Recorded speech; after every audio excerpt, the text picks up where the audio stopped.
I am from Japan, but I study in the US. My major is intelligence and cyber operations. My name is Vir. I'm from San Francisco, California, where I'll study computer science. I'm Minh to Pham. I'm originally come from Vietnam and I moved to Australia a few years ago. I'm currently doing the second master degree in data science at Deakin University in Melbourne.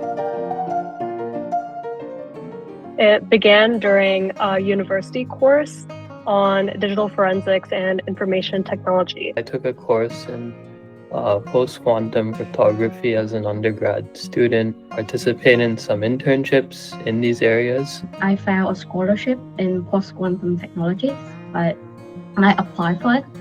And after that, I feel like, okay, I love this field. I decided to do some internship. It was fascinating, but also scary, and I was curious to learn more. These experiences sparked my curiosity. I heard about BTQ from my master's advisor. Before I start my new course, I don't want to waste all the time. The opportunity to contribute to a company at the forefront of such an important and emerging field. I also was interested in the Prion post-quantum signature candidate, which was developed at BTQ. BTQ have a team that is working on the post-quantum crypto stuff. I was struck by how knowledgeable and collaborative and welcoming the BTQ team was. It was a place where I could really grow and learn. The corporate and business side involved in identifying strategic growth opportunities, supporting go-to-market efforts, and helping with current partnerships, as well as exploring new potential partnership channels. It currently focuses on quantum cryptography. I'm working on the same project as Vir. Our group is trying to implement the one-shot signature, which has a lot of very exciting applications in, these things like blockchain and quantum money. We believe that it can potentially show some advantage in having a quantum device compared to just like a classical device. Working with people who come from very different backgrounds than my own. We are still a mid-sized company. There's a lot of opportunities for close-knit, cross-departmental collaboration. I came from a very math-specific background. All of a sudden, everybody I'm working with has a very physics-oriented background. I've been able to engage with them and learn about the research side that they're doing and really understand how the research combined with the corporate side and the business development, how both of these functions are critical to the success of BTQ's mission and the company. I have the chance to go to the conference, the Quantum Australia conference. I feel more confident.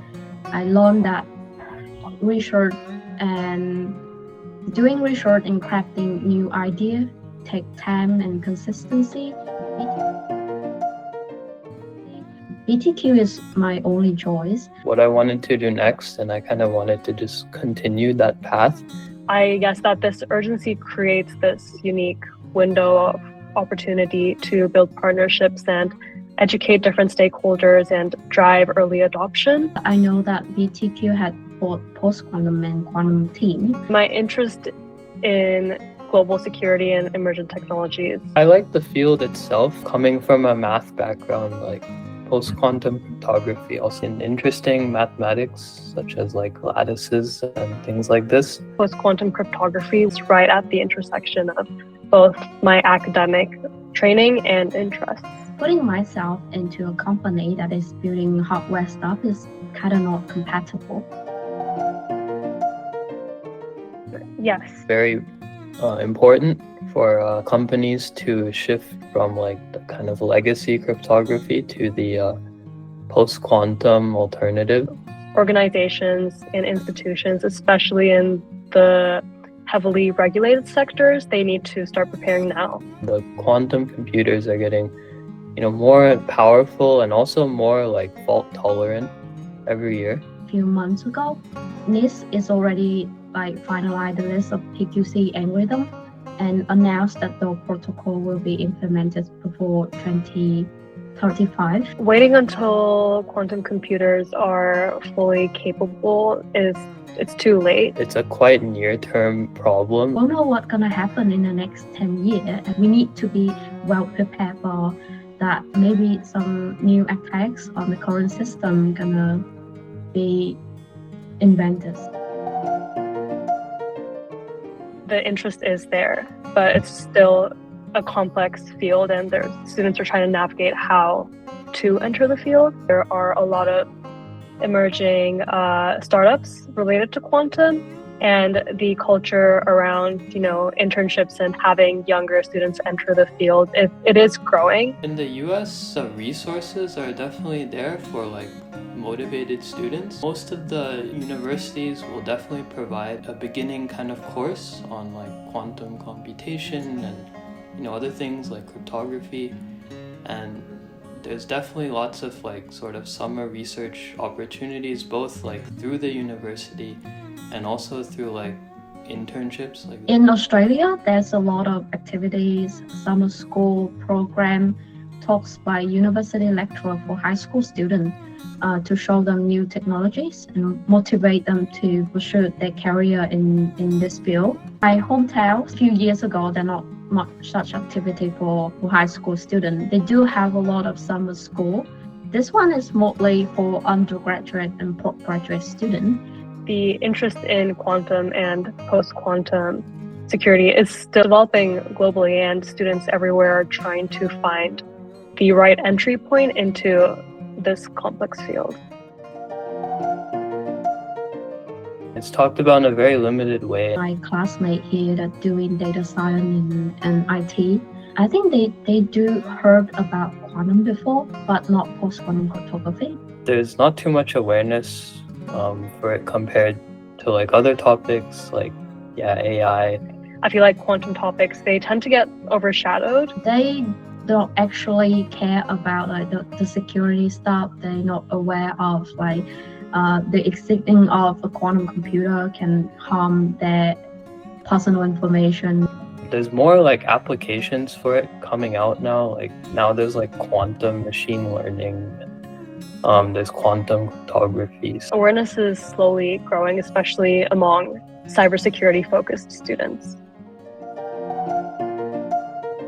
Take initiative and lean into the curiosity that you already have. You don't need to be an expert to start. You don't need to necessarily come from a super technical background. Being willing to explore and asking questions to the right people, reaching out to people in the field, whether they're researchers or students or engineers, and just starting conversations. Those conversations, I think they can really help shape your understanding and direction and help you get a foot into the field. To take advantage of these kinds of resources which your university will offer. So many resources online which are free.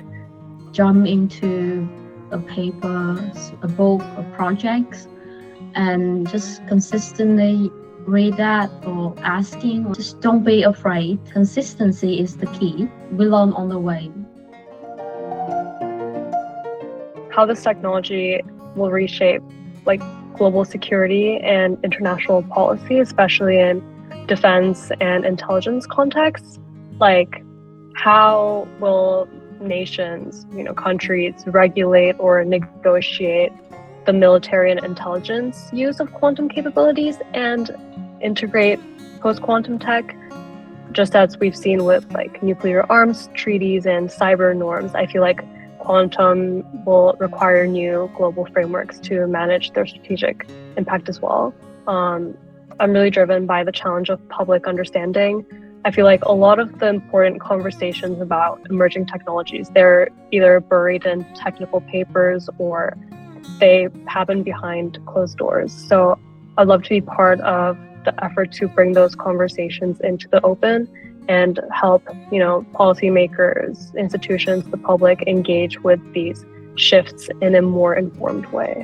Classical kind of like notions of like cryptographic security, like how they like translate to the quantum setting. So I kind of want to continue this work and like developing this theory so that, you know, we have a very like clear picture sort of telling us, you know, what secure like cryptography in a quantum kind of world sort of looks like. Between quantum securities and data science, because people talking about fields separately. No one asked the question about like how we can secure our data before we're gonna fit it into machine learning or deep learning algorithm. We have a global footprint. Here is in San Francisco, Mia is in Melbourne, I'm in Sydney. We have people in Taiwan, South Korea, Vancouver, Europe. Like, we need to really take advantage of like technology, make sure that we're communicating cross departments frequently. Everybody has been very welcoming and willing to teach me and mentor me. You know, you could say it's still like a startup. It's very small. You interact with pretty much everyone else and like you have a direct impact on like what the company does. Everyone has their own work, have their own project, and we all gather for like project of BTQ. I can try to balance and handle both in the week, and I can like change my schedule accordingly to like everyone's schedule. And it's really great because I don't feel much pressure